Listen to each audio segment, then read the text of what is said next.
বয়সের ভারে শরীর নুয়ে পড়েছে, দৃষ্টিও ঝাপসা, কিন্তু মনের গহীনে এখনো এক চিলতে সবুজ বনাঞ্চল গড়ার নেশা। তিনি ৭০ বছর বয়সী বৃদ্ধা জয়নাল আবেদিন। লালমনিরহাট শহরের বিজিআর হাট এলাকার মানুষের কাছে তিনি পরিচিত বৃক্ষবন্ধু হিসেবে। তখনও এরকম হোটেলে কাজ করতো, আর ওই যে গাছে লাগাইতো, মানে কোনো আর হোটেলের যে সে মাল টান বানাবে সেগুলো করতে পারতো না, খালি গাছেরই তার ধান্দা, খালি গাছেরই। তারপর লোন নিলাম, ওই হোটেল শেষ, লোন নেওয়ার পরে সে ভ্যান কিনলো। ভ্যান কেনার পরও সে যে টাকা বিক্রি করে শুধু গাছে লাগায়। এখন আমি কিস্তি কিভাবে শোধ করব?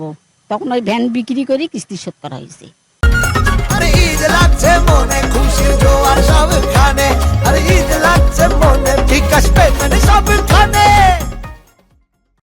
এখন সে যে খাবে চলবে, ঔষধ খাবে, তারও কোনো ইয়ে নেই। আমি তো আমার বোনের বাড়ি থেকে কাজ করিয়ে নিয়ে তাকে আমি ইয়ে করি, সে যে ওষুধ খাবে তারও ইয়ে নেই, তার তো কোনো ছেলে মেয়ে নেই। এখন আপনারাই বিবেচনা করিয়ে যে ইয়ে হয় এটুক করবেন, আর তো আমার বলার কিছু নেই। পেশায় ছিলেন সামান্য এক হোটেল কর্মচারী। নুন আনতে পান্তা ফুরনো সংসারে তার নেশা ছিল গাছ লাগানো। নিজের উপার্জনের একটি বড় অংশ খরচ করতেন চারা কেনায়। নিজের পুরনো ভ্যানে করে চারা নিয়ে গ্রামে গ্রামে ঘুরে বেড়াতেন তিনি। কিন্তু ৫ বছর আগে থমকে যায় সেই সবুজ বিপ্লব। আমি মানে দূরে দূরে, মানে আজমের পর্যন্ত, বুঝছো, এদিকে সজমুর পর্যন্ত, এদিকে অন্য অন্য জায়গায় আমি ভ্যান কিনছিলাম। ১৫ টাকা নিয়ে ভ্যান কেনার পর ভ্যানে গাছ আনা নেওয়া করতাম। কারণ ভ্যানটা বেঁচে ১৫ টাকা দিয়ে দিছি। আমি গাছ কাটতেছি মেলাদিন থেকে, বুঝছেন।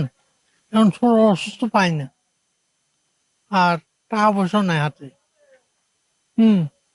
এই কেন গাছ লাগাতে ইচ্ছা করে, কিন্তু সংসার চলে না, বছরটি পাই না। ২ ছেলে আর ২ মেয়ে আছে জয়নাল আবেদিনের, কিন্তু সময় স্রোতে তারা আজ যে যার মতো। বৃদ্ধ বাবার খোঁজ নেয়ার সময় নেই কোনো সন্তানেরই।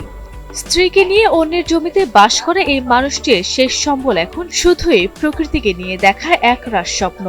কাজ করার সামর্থ্য হারিয়েছেন তিনি, নেই কোনো রোজগারও। গাছ লাগাইতো, ভ্যানে করে গাছ নিয়ে আসতো, বিভিন্ন জায়গায় গাছ লাগাইতো। ঈদগাহ মাঠে, যেমন ঈদগাহ মাঠে প্রচুর গাছ লাগাইছি। এইরকম বিভিন্ন জায়গায় গাছ লাগাই আসে। কেউ যদি কোনো সুবিধাবান ব্যক্তি ওনাকে সাহায্য বা সহযোগিতা করতো, তাহলে উনি আবার পুনরায় সেই ভ্যান গাড়ি নিয়ে আবার গাছ নিয়ে গাছ সব জায়গায় লাগাইতে পারতো। জয়নাল চাচা বেশ দেখি বহুদিন থেকে গাছ লাগায়। তা উনি আসলেই এখন অসুস্থ মানুষ। মাঝে দেখতাম যে ভ্যানটা নিয়ে গাছ গাছালি বেচা কিনে করতো, নিজেও গাছ লাগাইতো। এখন অসুস্থতার কারণে পড়ি আছে। এখনো তাকে জিজ্ঞেস করা হইলো যে আপনি এখনো গাছ লাগার না হইলে, তো এখনো আমি গাছ লাগার চেষ্টা করব।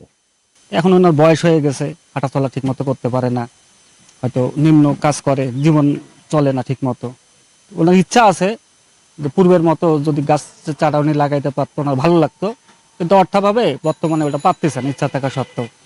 সকলে যদি একটু সুদৃষ্টি দেয়, বা বন বিভাগ আছে বা সরকারের যে সংশ্লিষ্ট যে কর্তৃপক্ষগুলো আছে, যে এই গাছের চারা তো পরিবেশের জন্য খুব উপকারী এবং আমাদের পরিবেশের ভারসাম্য রক্ষা করে, সেক্ষেত্রে গাছের চারা রোপণ করা এটা একটা ভালো কাজ, মহৎ কাজ। তো ওনাকে যদি একটু হেল্প বা সহযোগিতা করে, আমার মনে হয় উনি পূর্বের মতো চারা আবার লাগাবে। পেটে ক্ষুধা থাকলেও জয়নাল আবেদিনের আক্ষেপ খাবারের জন্য নয়, বরং একটি ভ্যান আর কিছু চারার জন্য। মৃত্যুর আগে তিনি আবারও সবুজে ভরিয়ে দিতে চান তার এলাকাকে। প্রকৃতিকে ভালোবেসে নিঃস্ব হওয়া এই মানুষটি কি পারবে তার স্বপ্ন পূরণ করতে, নাকি অভাবের লড়াইয়ে হারিয়ে যাবে এক মহৎ প্রাণের শেষ ইচ্ছা?